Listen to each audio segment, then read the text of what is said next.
ప్రియమైన భక్తులారా, లక్ష్మణుడు వెళ్లిన తరువాత ఆశ్రమం ముందుకు ఒక భిక్షుకుడు వచ్చాడు.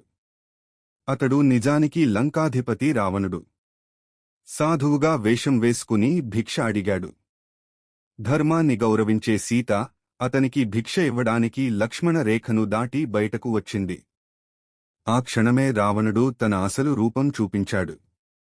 నేను లంకేశ్వరుడిని, నాతో లంకకు రా అని బలవంతంగా సీతను అపహరించాడు. సీత విలపిస్తూ హా రామా, హా లక్ష్మణ అని పిలిచింది. ఆకాశమార్గంలో పుష్పక విమానంలో తీసుకెళ్తున్నప్పుడు వృద్ధ పక్షిరాజు జటాయువు రావణునితో యుద్ధం చేశాడు. ధర్మాన్ని కాపాడేందుకు తన ప్రాణాలను అర్పించాడు జటాయువు.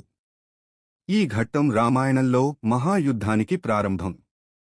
ఈ ఘట్టం మనకు నేర్పేది మాయవేషాలను గుర్తించడం ముఖ్యం. ధర్మానికి విరుద్ధంగా ప్రవర్తించే వారిని జాగ్రత్తగా చూడాలి.